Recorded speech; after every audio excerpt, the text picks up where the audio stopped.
You are tuned in to another edition of Americana Music Profiles, brought to you by Americana Rhythm Music Magazine and AmericanaMusicMagazine.com. I'm your host, Greg Tutwiler. Let's jump right in to the next exciting interview. James Reams has been leading his bluegrass band, the Barnstormers, for nearly 3 decades. He's often been called an ambassador of bluegrass music. Recently, a documentary was completed about his life in bluegrass music. And James is my guest on this edition of Americana Music Profiles. Hi, James. Welcome to the podcast today. Thanks for joining me. It's Greg. It's good to hear your voice again, and it's always nice to see you. Yeah, I appreciate it. Yeah, it's good to connect again. We've been able to cross paths off and on for years, at least the last 8 or 10 maybe. I've gotten together on a couple different stories, and so I'm glad we get to do this again. This is fun. Absolutely. So we were chatting a minute ago, and you are in Phoenix, is that right? Arizona? Yeah, I'm in Arizona. Yeah. Phoenix right And now, yes. I remember the last time we talked, you kind of have 2 bands, one on the East Coast and one on the West Coast, stationary, and you travel back and forth to the gigs. Remind me again how that I find it so unique how that works for you. Well, what happened was, I was basically stationed out on the East Coast, and I was playing all over the Eastern Seaboard. And then it may sound weird, but family first, as they say. And my mother got ill, and I came out west to take care of her. And then, I got to stick with a number of guys out here, and I thought to myself, I'd worked with Walter Hensley for a number of years, and I always was fascinated by the story of Earl Taylor, how Earl Taylor would do sort of the same thing. Sometimes he would be in Baltimore, and he'd have a crew in Baltimore, and then he'd go out on the West Coast, get an apartment, and live for a while, and play with those guys for a while. So I started playing with a great bunch of players out on the West Coast, and absolutely new territory. California is huge with bluegrass and all that sort of stuff. And so I got to play a number of shows out here, and promoters are notorious for wanting to pay the right price. I'm not going to say anything else but that, but they like to pay the right price. Sure. So it seemed it worked for me, and I opened up my territory. And I actually I did an album just a few years ago, and I used both sides. And then lots of times, Greg, it's strange. Somebody won't be able to do a show. They'll be sick or something, right. And then I'll fly a guy from the other band who has the material. And now I'm even of the mind to get more people involved because there's other territories that I would love to play and perform at, and so. Yeah. I'm very lucky to be a band leader. Right. I always think, right now, I guess I was reading about Doyle Lawson, with the COVID-19, a lot of bands have been decimated, and so, I've always been lucky to be able to keep people on board and find other people and keep going. This will be close to 30 years. Wow. Barnstormers. That's awesome. Barnstormers. And you started that in 93, right? The band? Yes, I did. Yeah. What were you doing? Was that your first endeavor into professional music? What were you doing leading up to the forming of the Barnstormers? Well, it's so funny that you asked. I'm glad you asked, actually. My dad, I'm from Eastern Kentucky, and my dad was in an old-time string band, and so I played music all my life. I just enjoyed it, and I played with a lot of different people and a lot of different things and stuff like that. And all of a sudden, I always wanted to play with somebody like Tom Paley, who many people may not know him, but he's sort of a cult figure in old-time music. He was one of the original Delaw City Ramblers. He worked with Woody Guthrie. Okay. And I met him at a fiddle festival, and I was playing with a great fiddler by the name of Bill Christopherson. And so we formed a little trio and went into the recording studio, and we recorded an album and got on, Copper Creek Records. and then I recorded some other albums. And the interesting thing about that, once you record records and you're on a label, of course, those days are almost gone with record labels. Right, sure. I know. All that sort of stuff. I know, it's a crazy time, but they would send it out to radio stations. And so that first record that I had, it was called Kentucky Songbird. It came out in 1993. I recorded it sort of late in life. It wound in the hands of Carl Story, and Carl Story, was the father of bluegrass gospel music, and there was a song on there that he really liked. So he called me up, and he was working for a radio station out in South Carolina, and so he played my music on the radio. He was one of the very first, besides Jerry Reed, who was the guy who had Copper Creek Records, who's still very active. Carl Story was one of the first people that really encouraged me to play and featured the music. And I was just thinking about this the other day because I saved the number of correspondence that he did with me. He's in the Bluegrass Hall of Fame, right? And I was looking at the date of the last record he worked for Country 92 WESC in Greenville, South Carolina, and cool. I think the last letter he sent me was about a year before he passed away. So,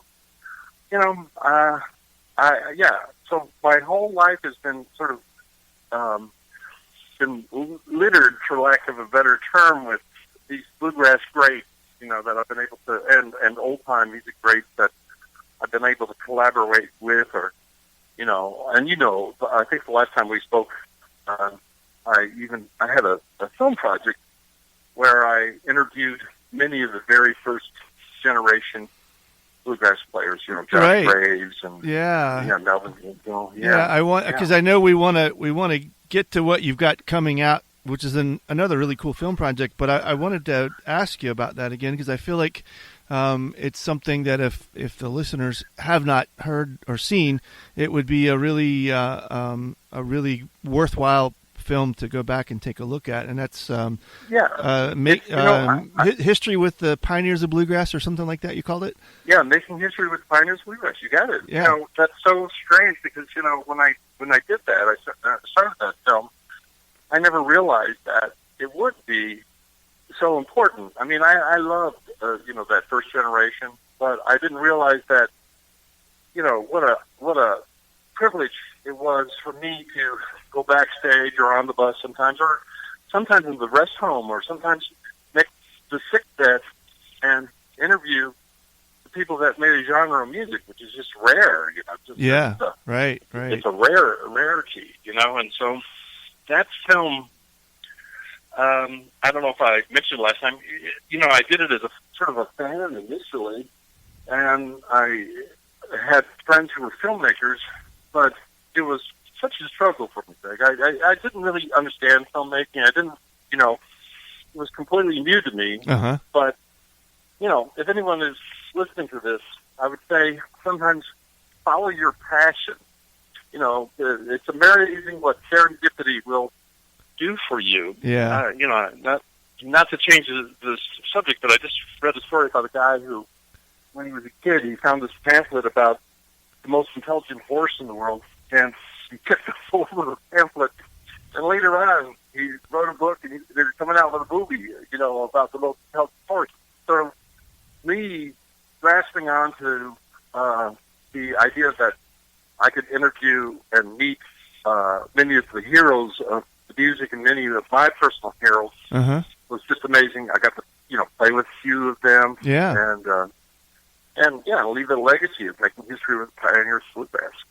And and then of course on that film is Walter Hensley, which is another bit of serendipity for me. Sure. Because many people may not have heard of Walter, but I hope that more people have heard of him now. He was sort of, he's a cult figure in the Baltimore bluegrass scene, and was considered by many one of the greatest banjo players ever be. I mean, in the same car or van as Earl Scruggs or J.D. Crowe or anyone else, had his own style. And yeah, I met him on a bus in New Hampshire and recorded 2 albums with Walter and did some festivals with him. And I think that recently, I don't know if you've seen it also, there's been a new appreciation for Walter, by people who come out now, like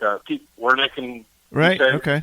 Uh-huh. It was a big influence to me, and he was actually, this is the wildest thing, he was Jerry Garcia's first influence because Alan Lomax, wanted to have Bill Monroe at Carnegie Hall, but Bill Monroe had heard that Alan Lomax was a communist, and so and didn't want to work with the great Alan Lomax. Wow. And Alan Lomax, was hard pressed to find a bluegrass band. And so he was friends with Mike Seeger.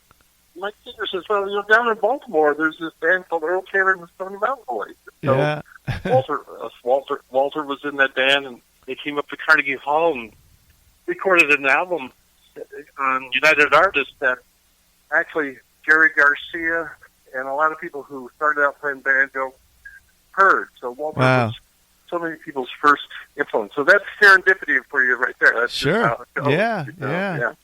So that was 2013, and of course we're about 7 years away, and I think you've recorded at least one album since that video project. Is that right? Is there? Yeah. Well, I maybe more than one. Yeah, but I did record Rhyme and Season with which is a concept album, and that album, has original songs on it, and it's about the pilgrim in life. I'm actually with everything that's going on right now, somebody just turned over a whole shoebox full of live recordings of the Barnstormers, and so I guess this year or soon, I mean, you're the first to hear about this. I'm going to, release some live recordings because that seems like a smart thing to do, and cool. Then, and then I have the hope.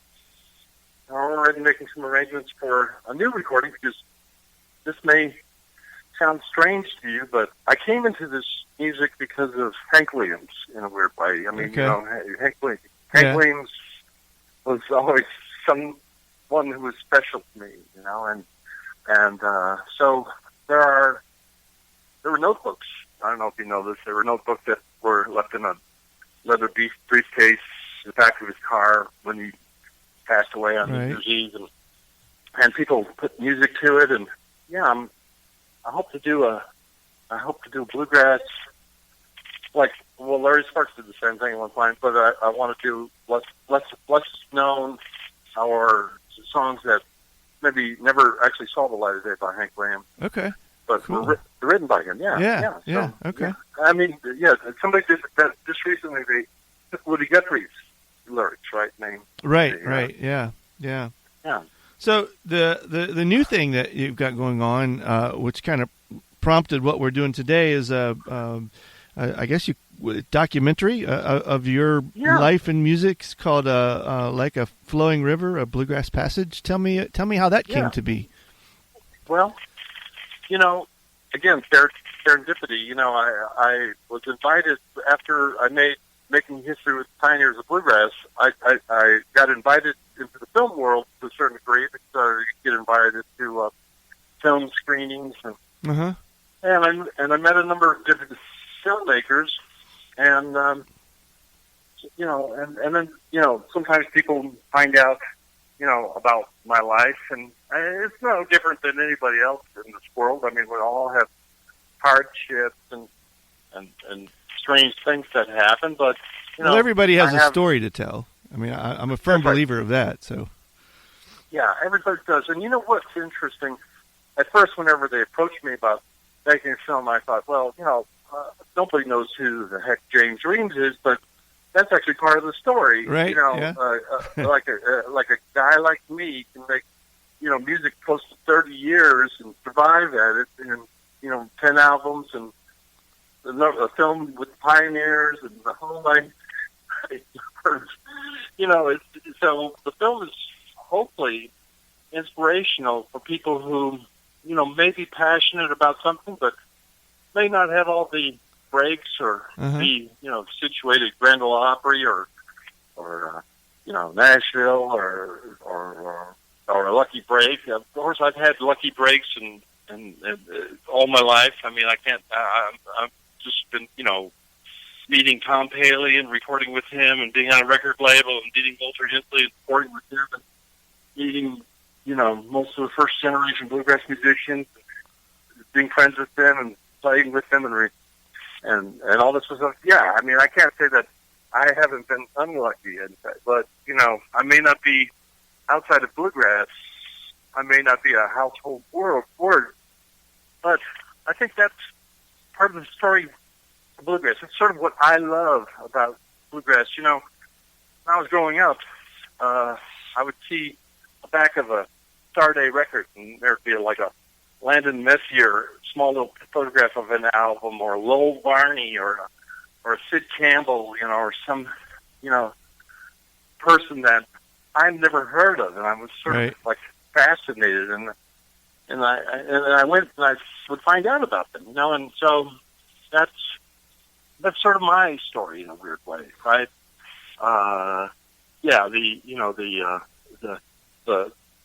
Like a Hilo Brown or whatever, it doesn't really matter who it is. Yeah, it's like all part of the community of bluegrass, and yeah.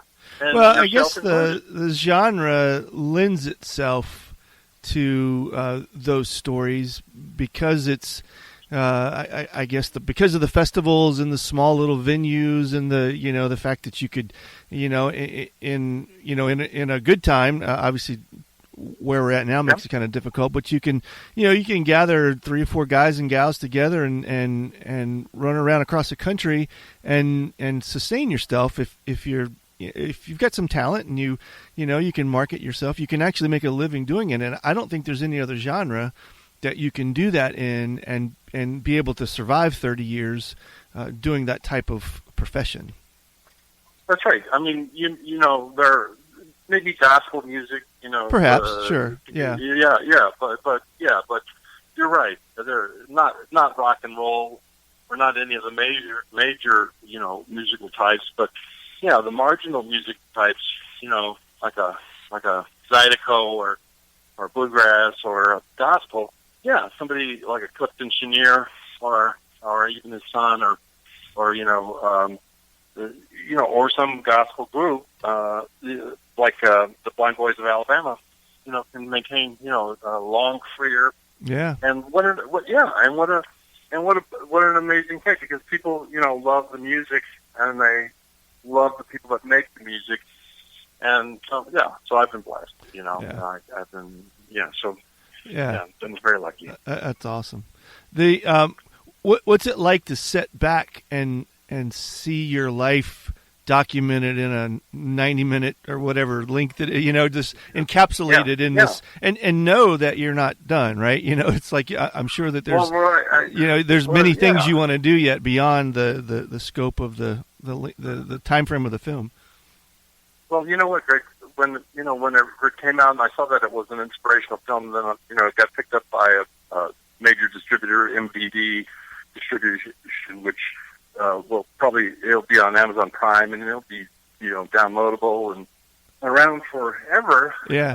Of course, you can only think to yourself like, "Wow!" Yeah. Talk about lucky breaks. I mean, and I don't mean to be political or anything like that, but this is actually what I thought, which probably is a little not egotistical, but just sort of comforting, because other times you don't have anything else besides music going for you. But I was thinking about like a president finally gets out of office and he has like a presidential library and has his memories and everything in there, and I thought to myself, like, what an amazing thing to have a film that's going to last, right, to tell your story. And so I mean, it's just it's going to mean that the records that I made and the things I did will have a longer life than me. And wow, that's cool. I can only be excited about that. Yeah. So the release date is August, right? August 7th. Yeah, that's going to be the drop date. We actually had screenings planned, and we had a lot of different things, but now I was talking to filmmakers, even Cannes is not having screenings or anything like that. I had posters, and we had plans for having screenings and people and bands and, whoop-de-doo and excitement and food and the whole thing. But, we had a little preview a little while ago because a lot of people were involved with this. I mean, people like Rounder Records contributed money, and a lot of just grassroots people contributed money to have this come about. But yeah, so right now we just plan on having what they call the street date, the drop, and it's being pre-sold on Amazon currently. Okay, good. And we'll have to see what happens. We're gonna talk about it now for the next 3 or 4 months to create interest, because that's what they want you to do. Sure. Whenever you're with a distributor and everything. Yeah.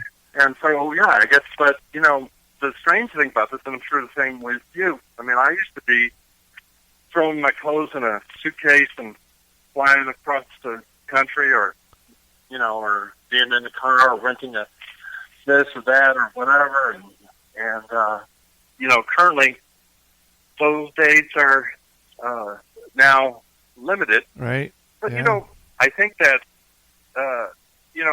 it's a lesson for all of us, right? That we can't take things for granted, Sure. otherwise they will be taken away from us, right? And then we have to learn how to pivot. Right. I'm actually creating a podcast where I'm going to have some of the interviews that I didn't air, and some of the interviews that I did air from the pioneers of bluegrass. Oh, good. Okay. And then of course, play music, and I have bookings for 2021, but I don't know what. I guess nobody knows what to expect, right? I know. It's just everything is so uncertain, so it makes it unnerving to a certain degree, because politics aside, you everybody has an idea of how things should be able to go, but the bottom line is none of us are going right now. We're all kind of parked and just sort of waiting on I don't know what, waiting on society to catch up with the rest of us or something. It's hard. Well, yeah. I mean, we've lost IBMA, we lost AMA, Folk Alliance, all of those events where artists get together and kind of plan their future has all been put on hold. And so it's and then it trickles down to the level of the fan. Everybody is just itching to get to some live music, and it's just not happening right now. Yeah, and now I know that people are worried that 80% of the smaller venues won't reopen. Sure. And so so we're in a, but we have to this is a time for reflection, and it's a time. What's interesting is creativity is never under quarantine. So right, that's a good way to look at it. Look, we're having a discussion right now. Sure. Yeah. And we're making music, and yeah. My feeling is that we have to continue to create community, and we have to continue to reach out. And there'll be nothing that replaces live performances. I mean, some of the greatest memories of my life were either witnessing or being part of a live performance. Right, but me too. I'm sure. But I'm sure that with a vaccine, or with hope, or with everything, all that will come back too. But before that happens, we have to look at a different color for a while. So right. Yeah. That's the exciting thing about life. Yeah, that's a good way to look at it. Yeah. So if people want to, obviously Amazon, if they want to reserve a copy before it comes out, if they want to find some of your other music, reach out to you in some way, what's the best way to get in touch? Well, thanks. Yeah, it's I have a web presence, www.jamesreams.com, www.jamesreams.com, and I have a newsletter, and I have articles, about COVID, and I have articles about, for young people, how to engage audience, and I'm pretty active with the website, and I would hope people would go, maybe sign up for the newsletter. We won't bombard you too much. We like to give out positive information, and that's how we have to create the community right now. This is one of the only ways we have besides social media and everything. So good. And then of course, I have a presence on Twitter and Facebook and Instagram. I had forgotten about a lot of those things. I shouldn't tell the story because it'll probably make people upset with me or lose part of the fan base. But at one point, I became sort of vocal about certain things, and I wasn't allowed to be on Facebook for a little while. And I learned my lesson. That's just make music and enjoy music, and so but I'm back on all the good sites. Good. Well, I certainly have enjoyed reconnecting, and I read somewhere where either you've been called or you call yourself an ambassador of bluegrass, and so I'm glad that you do that, and I'm glad that you have preserved the things that you've preserved, and excited about the film for you, and I think it's well deserved, and we wish you the best with it. Well, thanks, Luck. I've been called more things than ambassador of bluegrass, but at least. Well, that's a good legacy to leave behind. So probably the rest of it doesn't matter anyway. That's right. Good. Well, thanks, James. Really appreciate talking to you. Yeah, look forward to seeing you down the road soon.